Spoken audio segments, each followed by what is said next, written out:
afternoon. Can everybody hear me okay? I am Mark Techler, Mark's brother, and I want to welcome you all and thank you so much for coming to celebrate Mark's life and both the Techler family and the Lally family. So appreciate you taking the time to be with us today. There's a number of people who couldn't make it here today. Most notably Mark's parents, Kathy and Tom Techler, who are back home in Florida. We're missing them dearly, and we're making a videotape for them to view later. So for those of you speaking today, I want you to share your stories, speak up, and no swearing.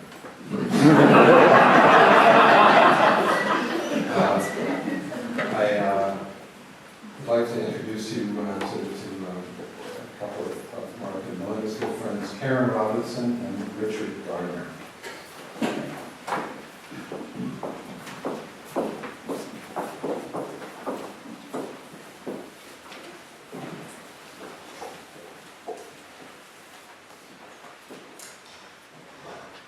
Hello, it's a real honor to be up here.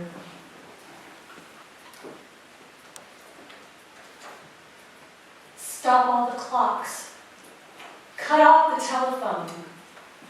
Prevent the dog from barking with a juicy bone. Silence the pianos and with muffled drum bring out the coffin. Let the mourners come. Let airplanes circle, moaning overhead, scribbling on the sky the message, he is dead. Put crepe bows round the white necks of the public doves. Let the traffic policemen wear black cotton gloves. He was my north, my south, my east and west. My working week and my Sunday rest. My noon, my midnight, my talk, my song. I thought that love would last forever. I was wrong. The stars are not wanted now. Put out everyone. Pack up the moon and dismantle the sun. Pour away the ocean and sweep up the wood. For nothing now can ever come to any good.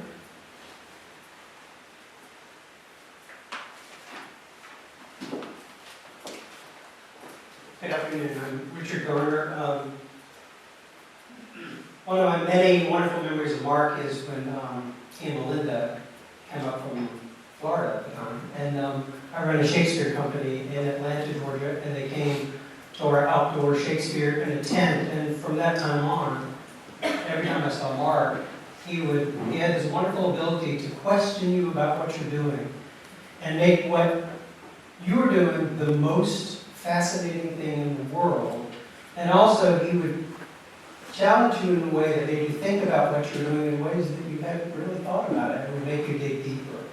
And Shakespeare was my work, so in honor of Mark, Sonnet 73 from William Shakespeare. That time of year thou mayst in me behold, when yellow leaves, or none, or few, do hang upon those boughs which shake against the cold, bare, ruined choirs, where late the sweet birds sang. In me thou seest the twilight of such day as after sunset fadeth in the west, which by and by black night doth take away, death's second self that seals up all in rest. In me thou seest the glowing of such fire that on the ashes of his youth doth lie, as the deathbed whereon it must expire, consumed with that which it was nourished by. This thou perceivest, which makes thy love more strong, to love that well which thou must leave ere long. Thank you.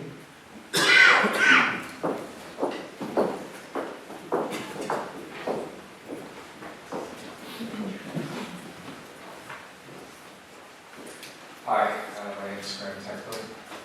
I'm Mark's nephew and Tim's son. And this is Dylan Thomas.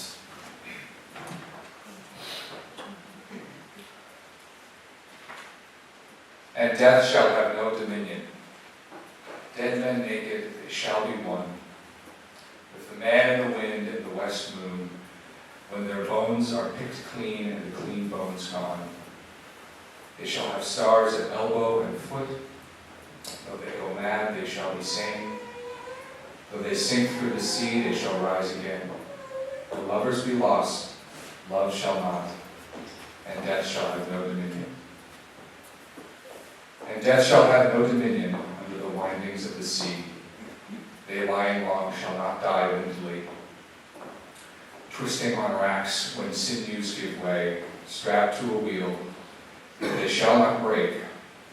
Faith in their hands shall snap in two, and the unicorn eagles run them through. Split all ends up, they shan't crack, and death shall have no dominion. And death shall have no dominion. No more may gulls cry at their ears, or waves break loud on the seashores. Where blew a flower, may a flower no more lift its head to the blows of the rain. Though they be mad and dead as nails, heads of the characters hammer through daisies, break in the sun till the sun breaks down, and death shall have no dominion. Thank you.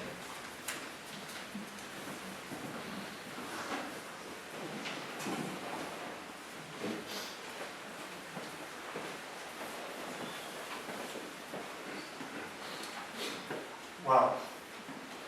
Everything else that was beautiful, quoting Thomas, Shakespeare. I'm Bruce St. Dennis, a friend of Mark's, going back to Indian Mark's Beach, and I'm just going to quote me. I met Mark when I moved to Indian Mark's Beach. It was kind of a little dive beach town, and Mark was there before me. It was the kind of town that 20 and 30-somethings could put off becoming the adults that their parents wanted for a few more years. So it was a great place. We could ride our bicycles to the bar and they would go and park them. So that was all good. I know you all were listening to the music that Mark had put together. It's an album.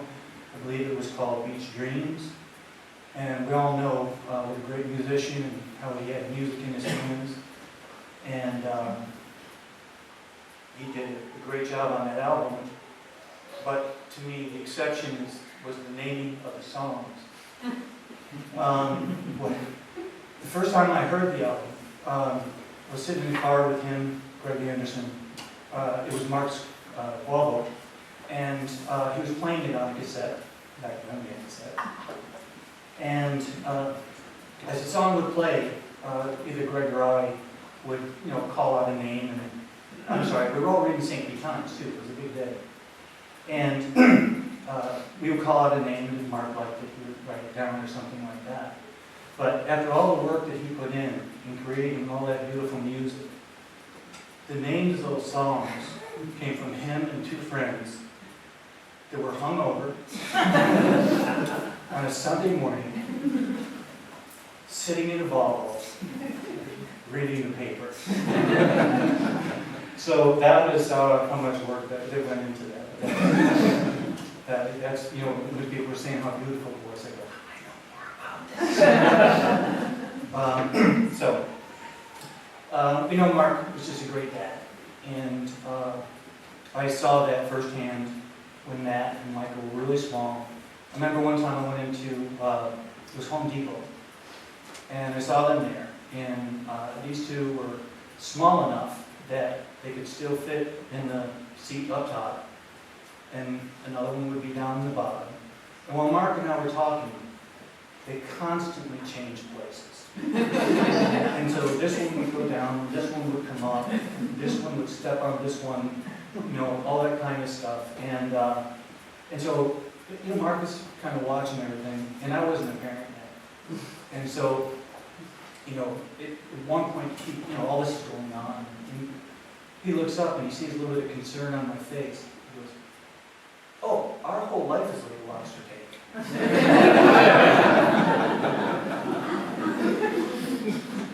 And somebody just said something about Mark's ability to make you think and ask you a question. It always made me uncomfortable because he tried to make me smarter. And so, but anyway, I remember that. And I also remember a story that he told me where I think it runs in the family, because this one has to do with Michael. It's like they were tiny, and it was very early in the morning, and apparently Michael went in and asked his dad, "Is the earth high or low?" Who thinks like that?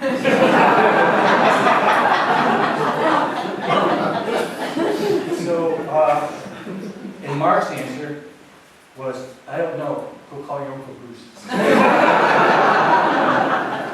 That's a true story. So, anyway, when we're talking about, you know, Mark and his ability just to say things exactly right, I always envied that in him. And one of the times when we were talking about Melinda, when after they just met, and he was talking about it, and he just said something I will never forget.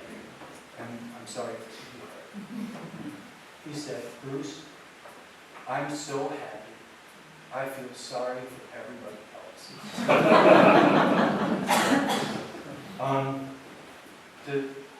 There'll be more stories in the back, but they're not the ones I can tell now. So, anyway, I hope I got my okay. Thanks. Thank you.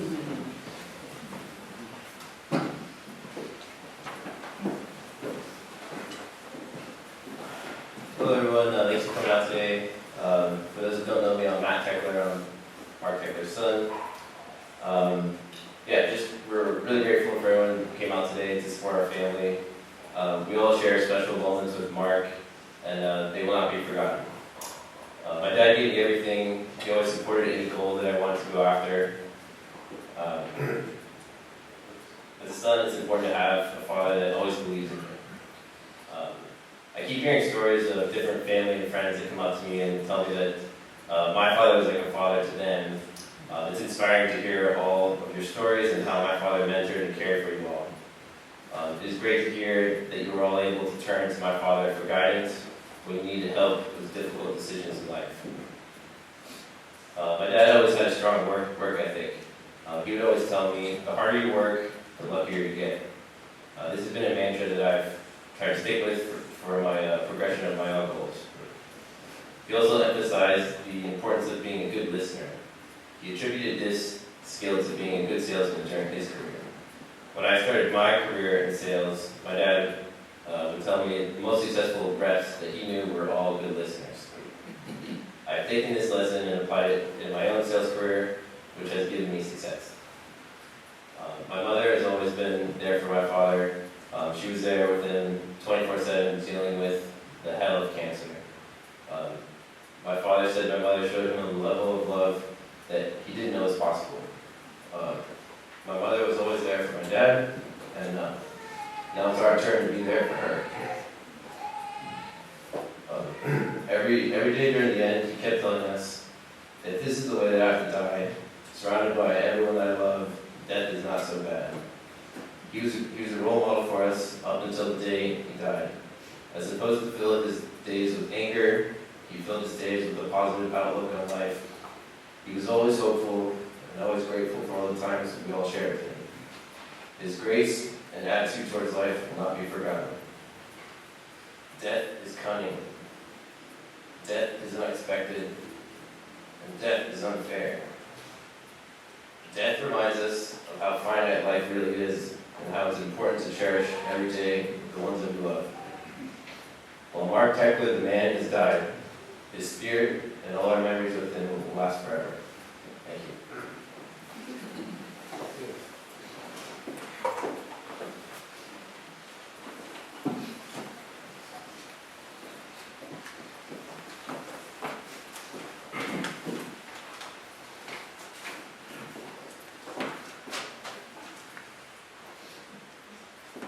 Thank you for all coming to my father's memorial. My father, Mark Techler, was a great man with many talents and loved to share experiences with others. It is so sad that we all can no longer enjoy him and what he has brought to all of us. My particular relationship with him was as a son and his young friend. He loved to travel. He often traveled from home to distant business meetings. One time I asked him where he went. He said Miami. I asked him what his Ammy was, but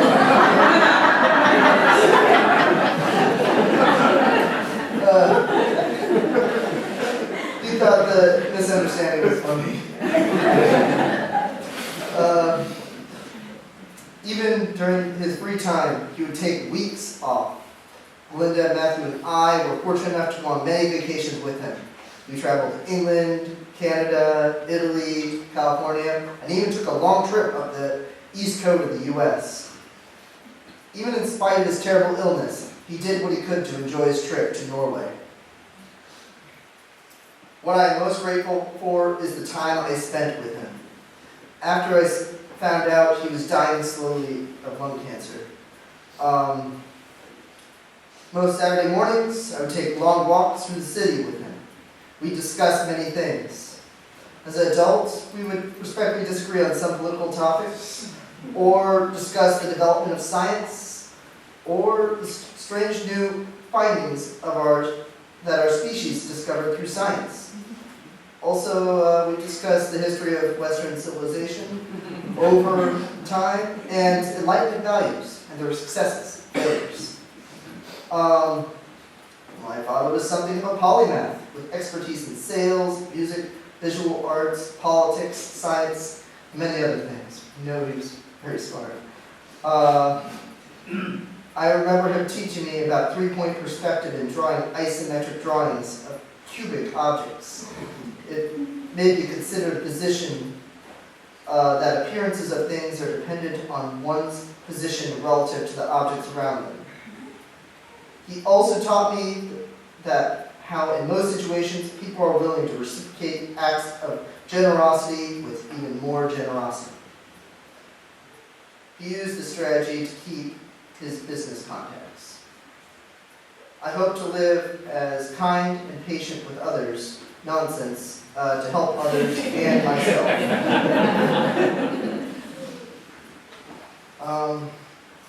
My father was a man that had fun at parties with many people.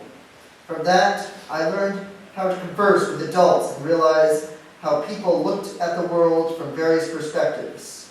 I realized how either fortunately or unfortunately that growing older does not necessarily mean growing up. I remember kayaking and sailing with him in the intercoastal area of Pinellas County. We had some good times on those fun carbon-neutral boats. He once spent a few days bouncing island to island in kayaks, and we had some wood fires at night.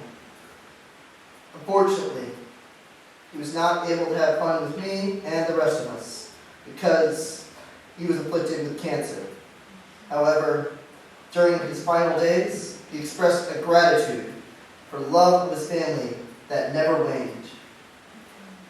If fate grants me a condition as crippling as his, I hope to show the same resolve to make the best of a terrible situation. Seeing how he demised taught me so much, but I wish the price to him and all of us never had to be paid at Mark's, my father's, young age.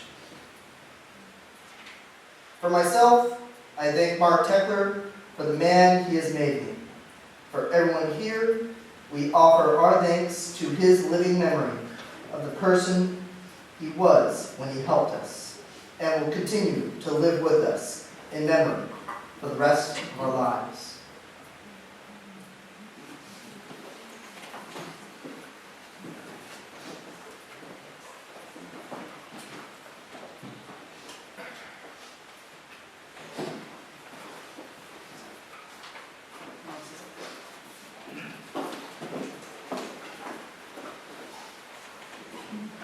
Good afternoon, everyone.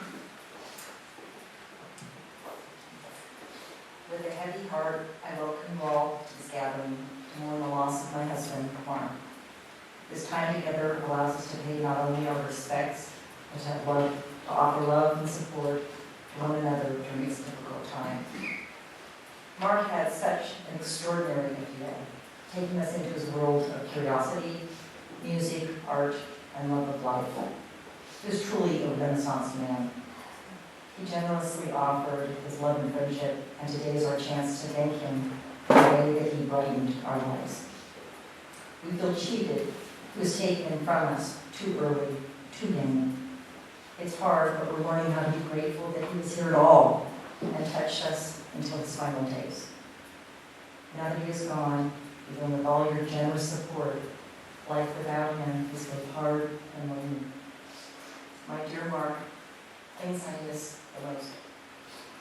Your mischievous laugh and sense of humor, dropping funny lines, ditties, and limericks with a sly smile, waiting for me to laugh so hard I got hiccups. You know that, yes. The joie de vivre was transmitted into any situation. The room lit up as soon as you entered. You'd ask your question of the day, and we'd all get sucked in the wonder for hours. I miss that. Without your quest for knowledge and fact-finding missions, you wouldn't have solved so many problems. Without hesitation, you researched conflicting issues and find out the best way to communicate the solution to the listener, be it a customer, the kids and I, or even innocent bystanders. Through communicating something complicated into simple, comprehensible terms was one of your superpowers. We all wanted to be at the center of your conversations, be in the conference room, the living room, hiking trail, or ski lift. You nourished us with your zeal to know. I miss that. Musical notes scanned your brain and fingers, even in your sleep. I love the way you tapped arpeggio scales along my back at night. I'd ask, what are you playing? You'd sheepishly respond, you caught me, just scales. Music balloons daily. Never complained from a neighbor, always a request for more than any dinner party, sometimes into the wee hours of the night. Music of the brain never rests. I miss that. It's very quiet now, so the memories can lie still, and I can relish your time on earth with me. If you hadn't had the talent to spot irony and etch it into your sketchbooks, you wouldn't have memorialized your quirky worldview. My brother John gave you your first pigment pens and sketchbooks Christmas 1986, the year we married. Since then, political characters, architectural landscapes, and zany commentary filled the pages. If you have time, find a sketchbook placed in the memorial table over here. You'll understand the incredible wit that Mark possessed. I miss that. Mark once explained to me that it was his innermost feelings of human connection that made it possible for him to relate to others. His grandmother famously said, Mark could charm the birds from the trees. He charmed me the first night I met him. Who could have thought a happily born California girl would travel 3,000 miles and live more than 25 years away? He charmed our neighbors, his children, their friends, his family, and even strangers turned friends in literally minutes. One time, when we were at the National Organ and Shakespeare Festival, a potentially big problem arose. Our normally adorable dog, Elliot, managed to escape from a screen door, bolt down a hill, and knock over a feeble 80-something-year-old man. Alarmed by the barking, I rushed to get Elliot, and then Mark went to go manage the poor victim. A short time later, I raced down the hill to find Mark and this man happily conversing on a retaining wall. A bit like Humpty Dumpty, the man said, I'm so glad to have met your husband. I haven't had this insightful conversation in years. That was my husband. All of you in the family know he loved you dearly, each for your own uniqueness. Mark loved being an uncle and to his nieces and nephews. He loved to stir them up when they were young by running around yelling, "I'm the frog bunny." I don't know which kid came up with it, but it stuck. He'd flap his arms and hop around the room, and kids would follow him like the Pied Piper. He'd friends to get all kinds of excitement, and then leave his poor sisters to settle the wild group back to bed. Although never sad, I'm quite sure the sisters smiled when we later had our two own wild ones spinning around their cribs like otters in a cage. Family was important to Mark. Thank you, Tom and Kathy, for raising a one-of-a-kind man. You nurtured a sense of individualism and rewarded each child with praise and love. Mark cherished his family and was especially grateful to you both. To my family, the Rileys, Mark appreciated your kindness, especially in the onset of his illness.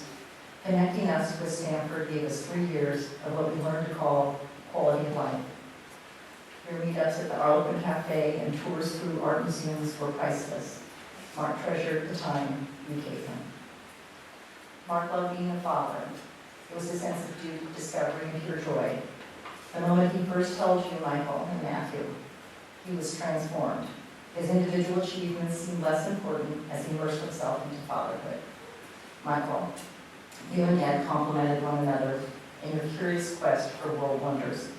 From the first words, which arrived in full sentences, by the way, up to your recent hikes through San Francisco, miles of talking and discovering buoyed your spirit. Michael, you cherished your wisdom. Matthew, you and Dad energized one another in sports, business, and planning the future. As soon as you could move, you'd take a hammer, a screwdriver, a measuring tape, and say to Dad, "I'm the boss now." He loved that in you. Your drive, your confidence, and your determination. Ellen, after we first met you, Mark said, "Our man is in love." The news that you'd be part of our family delighted him. He marveled at your computer skills and travel arrangements, but what touched him most was your kindness, love, and care during his final years. Michael and Matt, you guys were Dad's and my whole world. We knew you in no way that anyone else could. I think I miss that the most. And that's the void we must try to fill. As a team, we go on remembering Dad and knowing how proud he was to call you his sons and his daughter-in-law. And to the rest of the family, he loved every minute, literally, of any family gathering, and most especially those last visits. Remembering those precious moments, know that your tears are the love you shared with them. Everyone who knew Mark sensed this part of his character. We cherished it in addition to his inquisitiveness, his creativity, and joy of life. It's a comfort knowing his last days were nurtured with love. I stand here now, my fingers pressed into the words that I've written, remembering pressing play onto Mark's final message. His voice floats somewhere in what we call the cloud, past the waterfall behind us. And if that voice traveled to the most distant star in the universe, I would have recognized it. As we gather here with the Marin Woodlands backdrop, I'd like to quote a passage from Robert McFarlane's new book, Underland, about the relationship of trees and lifelong love. Quote, "As someone lucky to live in a long love, I recognize the gradual growing towards and subterranean intertwining, the things that do not need to be said between us, the unspoken communication, which can sometimes tilt troublingly towards silence and sharing of both happiness and pain. I think of good love as something that roots, not rots, over time, and the connecting fibers that are weaving through the ground below me, reaching out through the soil and searching of immersion. Mark, our love is a version of love's lifelong work." Mark said he was sad to leave the party too soon, but wanted us all to know that if dying meant being surrounded by all those who loved him, it wasn't that bad. He was undoubtedly looking towards his next phase while treasuring his wonderful life. I'd like to end by giving thanks for the man I was so proud to call my husband. His memory will never be extinguished from our minds. Thank you.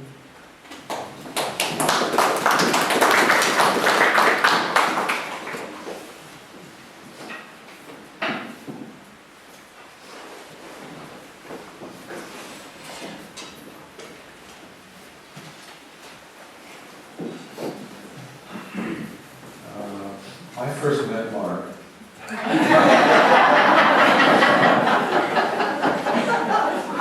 Shortly after I was born. Although I can't, completely recall, I don't remember him making that big of an impression on me. By the time Terry arrived, Mark found himself right in the middle of 5 very different kids. I know he looked up to Jeff and Helen, who were smart, musical, funny, but he may not have been aware of how much his younger siblings admired him for those same qualities. Having a large family, my parents developed excellent organizational prowess and were always willing to share their varied interests in science, engineering, art, music, religion, all with a good sense of humor and adventure. We went camping as a family a lot in northern Minnesota, and as a young family. And then later on, we took these epic car trips to both the east and west coasts. 7 of us in a Ford station wagon for weeks. And that was a lot of getting along. I believe that through these first family experiences, Mark learned to kind of lead from the middle. He was a keen observer and processed a little bit from everyone. Quietly figuring people out and then skillfully adjusting his course. He became very good at getting things done in the middle of chaos. In the role of middle child, he was right out of central casting. Equanimity became one of his superpowers. So, Mark and I shared a bedroom at 2 different points in our lives. Once in St. Paul, in a big room over the garage. It was really great. It was like our hangout. And after we moved to Florida, in a big room that was an actual 2-car garage,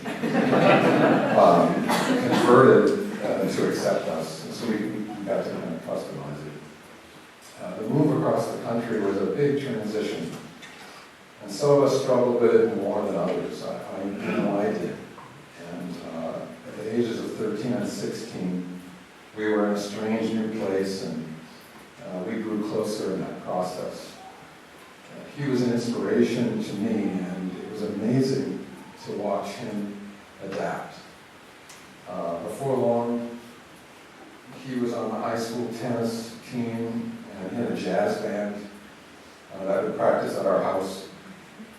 Our living room featured both a baby grand piano and a humongous Hammond C3 church organ. And he didn't mess around. He had all the cool tools. By the time he was in college, Mark could routinely be found studying business at the University of South Florida, playing hockey with the guys out at the Bayfront Center, playing jazz with the 60-year-old black guys out on the clubs on the beach, playing tennis with the 70-year-old doctors and lawyers downtown, and starting to learn Dad's business in his spare time.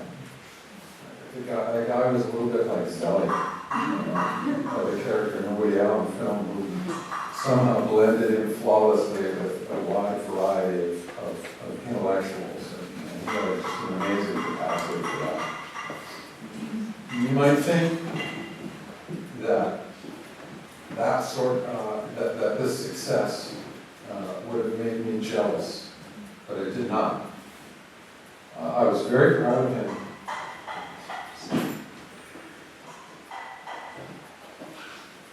He was a cool guy.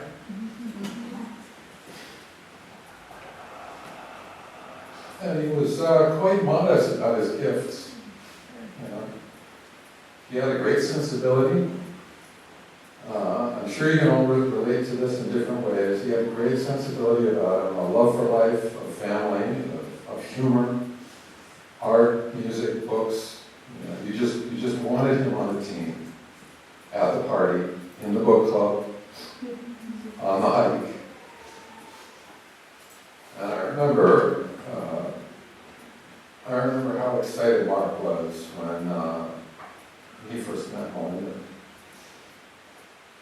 He told me she was smart, beautiful, athletic, and very West Coast.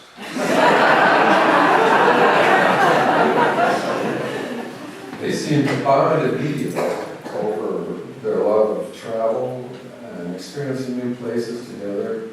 Athletics, good food, good films, concerts, wine, of course, and especially their two wonderful kids.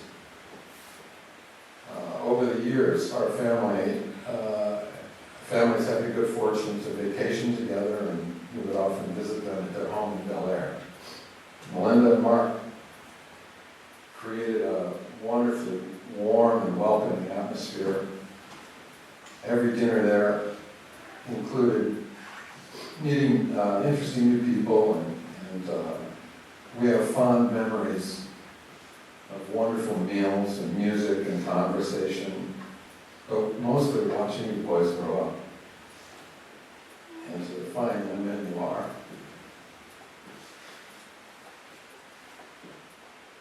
Your folks are so proud of you. You are each an interesting combination of them both. Michael, I appreciate your inquisitive nature, your quirky sense of humor, your powers of thoughtful analysis, ready to deconstruct concepts at a moment's notice. Also your tender and heart and compassion. Matt, I appreciate your strategic nature, your quest for new experiences and your powers of concentration, your tenacity, as well as your welcoming smile and charm. You guys are lucky. You hit the parental jackpot. So, what you have to remember is that you're members of a big family. I want you to remember that always. So, Mark's sphere of influence was broad in the family. He was a wonderful uncle, as I noted, a brother-in-law, a son-in-law. He was proud to become a father-in-law. And when they welcomed Belinda into the family, and I know he misses you as much as you miss him. He lived with a certain grace for his 66 years. Over the last few years, as Mark's illness progressed, I cannot imagine what this family would have done without Melinda. Her positive attitude, intelligence, strength, stamina, advocacy, humor, carried him through. Melinda's love and support allowed him to live a gracious life, right to the end. So, little did Mark know how West Coast he would become.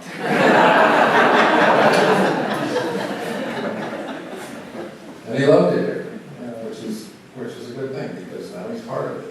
And he will always be part of us.